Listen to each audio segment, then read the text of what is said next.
Hello, welcome to Tony's Bonsai. I've been shopping again and this time it's a bonsai tree from Greenwood Bonsai Studios. I wouldn't normally splash the cash, but I was helping my brother do his paperwork for his tax and in return he said he'd treat me. So cheers, Rick. This parcel has just arrived through the door, so I've not seen it yet in the flesh. But there's nothing as exciting as a new tree. Drum roll please.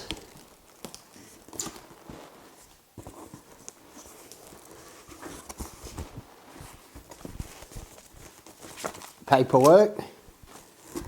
Peas.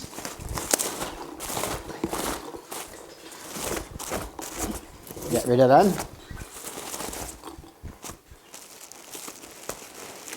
What's this? Oh, that's the drip tray. And here's the tree. I'm really building the tension up now. Here we go. What have we got?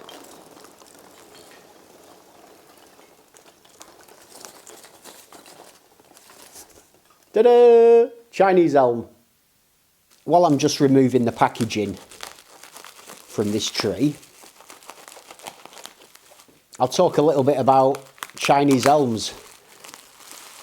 They're normally the first tree that everybody buys. Apparently, when you start bonsai, it's the first tree everybody gets. But that wasn't the case with me. I've got a few cuttings sent to me by Xavier, kindly. But apart from that, this is my first Chinese elm. And I paid quite a lot of money for it, considering how much you can pick these Chinese elms up for. I know you can pick them up for sort of 20 or 30 quid, something like that. And I actually paid £45 for this tree, which people will be thinking is a lot of money, I think. However, there's a reason that I bought it from Greenwood Bonsai and not from one of the cheap online places where you can get something similar to this for a lot less money. However, with those suppliers, you don't get to pick the actual individual tree.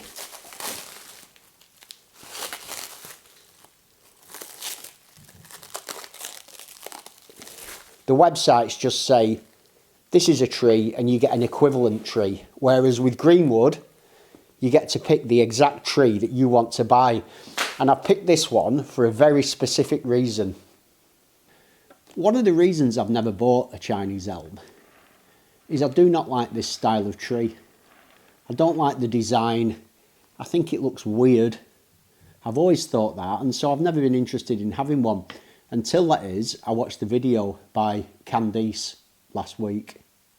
With the end tipped up like that, what you can see is I've got a really nice tapering thick trunk coming across, and it comes down into this fairly thick branch, which I can cut off here and turn into a lovely windswept tree. I think that's going to work really well. Instead of just cutting it off, I'm going to do an air layer off that top into a tree of its own, probably a broom style. But it's this bottom that I really like, and I needed this exact tree because there's not many that work and have all these elements that you need. Ideally, I'd like to add a bit of movement to this and start possibly pulling that down just a little bit like that there, so the end can go up. That one's bending and then bending back so that we get more of a sweep. So I am going to try and apply that now with a piece of wire.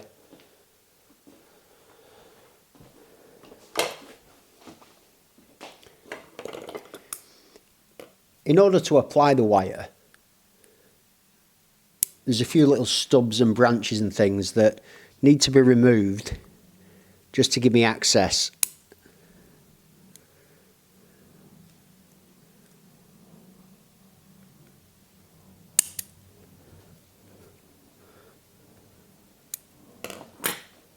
There looks like a piece of old wire there. This is steel wire. And that's the wire that they use to twist these trees up in China or wherever they're grown. And you can see here, the wire is, I think it's still embedded.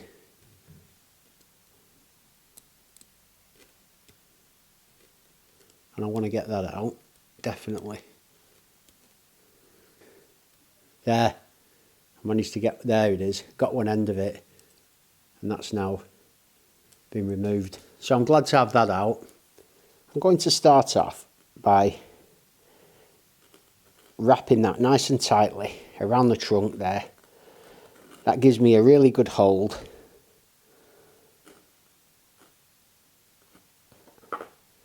I can then grab that wire with my pliers. From there, I can now get a really good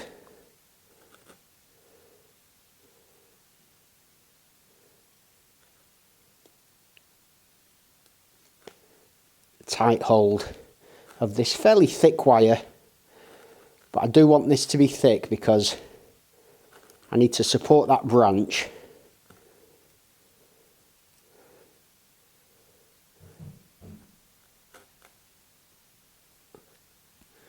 Round past that part that was bitten in by the wire, but that'll grow out. It's still quite thin at this stage.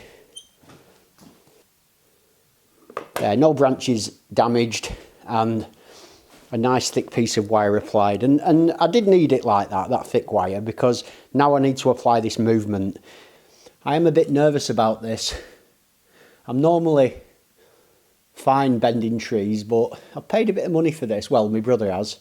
I've got that movement up there, and then I want this definitely to come down before going back up. There's no space in there for any vet tape, which I would love to have vet tape in there, but there's just no space to get it in. And so I now need to apply some downward pressure here and get some downward movement in this early section.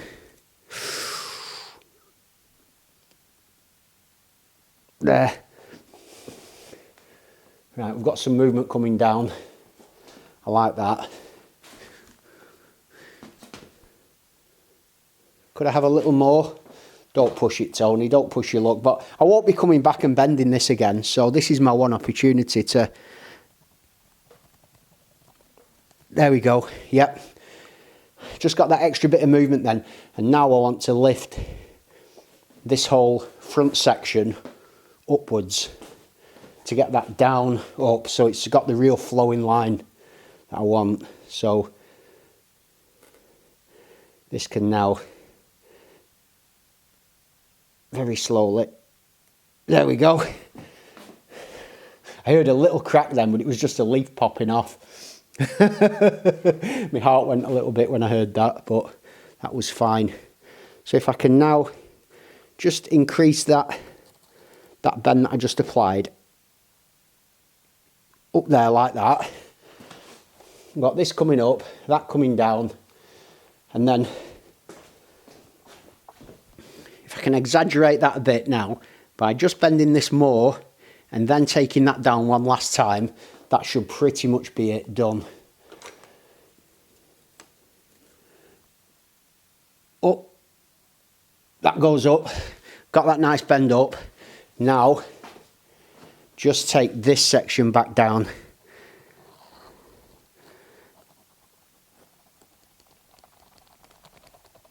There we go. Got it. Oh, I'm very happy with that. Got that lovely movement coming up, down, and up she comes. This branch here is no good. That's going to be removed. I'm not going to do any pruning on any of this yet though. I need this to grow. This is just Operation Grow for at least the next year now, while it sets in this new position and I do the air layer up at the top. So I'm glad, really happy with that, really happy. I've set that up. This is what I bought the tree for. This branch here is going to be removed, this back branch, However, I'm going to leave it as a sacrificial branch for another 12 months, just to add some extra thickness into this area. This tree is really a good example of how you have to buy or collect material with a final design in mind. You know, I didn't buy this because it looks like a good tree. I bought it for the potential that it can be in the future. It's not breaking news that you pay a bit of a premium when you buy a bonsai tree from a bonsai nursery, but as I said before, being able to pick the exact tree that I wanted, it's in beautiful health, it was really nicely packaged, I'm really happy with this tree. I'm going to put a link in the description below to Greenwood's Bonsai Studio website, check that out. And also thanks to Candice for the inspiration for this tree. If you want to follow the progress, as I do the air layer in the spring, and then I start working on the windswept design, you know what to do.